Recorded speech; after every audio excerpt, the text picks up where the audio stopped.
but he quelled it quickly. He did not subscribe to melancholy moods. It wasn't the McKettrick way.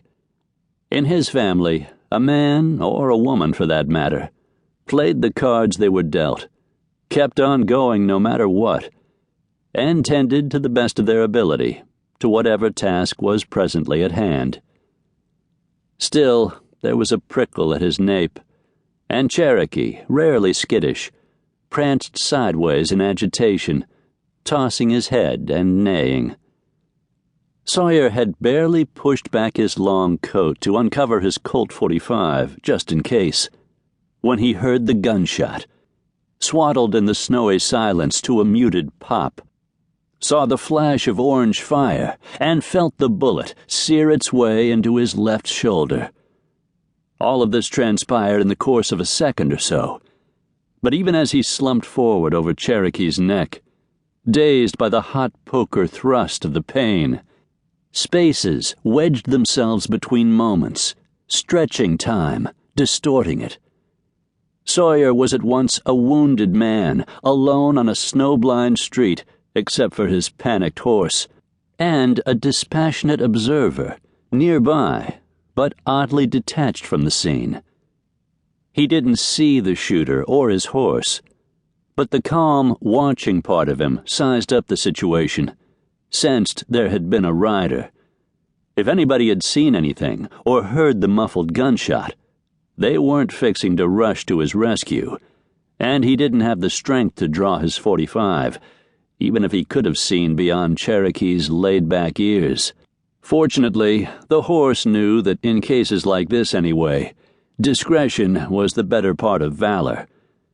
Cherokee bolted for safer territory, leapfrogging through the powdery snow, and Sawyer, hurting bad and only half conscious, simply lay over the pommel, with the saddle horn jabbing into his middle like a fist, and held on to reins and mane for all he was worth. Maybe the gunman lost sight of them in the storm, or maybe he just slipped back through the edges of Sawyer's awareness into the pulsing darkness that surrounded him. But the second shot, the one that would have finished him off for sure, never came. His mind slowed, and then slowed some more. He was aware of the thud, thud, thud of his heart, the raspy scratch of his breath, clawing its way into his lungs and then out again, and the familiar smell of wet horsehide. But his vision dimmed to a gray haze. Cherokee kept moving.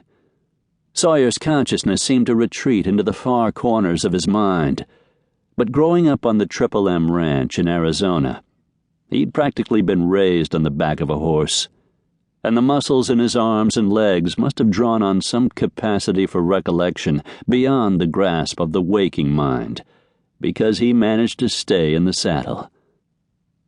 It was only when the horse came to a sudden stop in a spill of buttery light on glistening snow that Sawyer pitched sideways with a sickening lurch, jarred his wounded shoulder when he struck the snow-padded ground, and passed out from the pain. Piper St. James, seated at the desk in her empty schoolroom, and glumly surveying the scrawny, undecorated pine tree leaning against the far wall, wished heartily, and not for the first time, that she'd never left Maine to strike out for a life of adventure in the still wild West.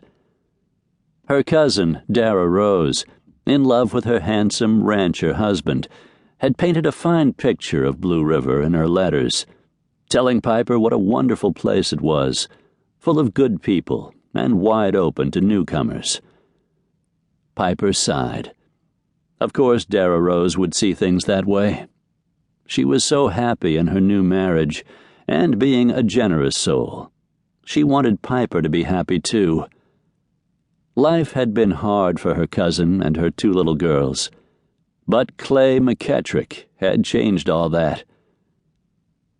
Piper's pupils, all 13 of them, were safe at home where they belonged, and that was a considerable comfort to her. She'd spent the entire day alone, though.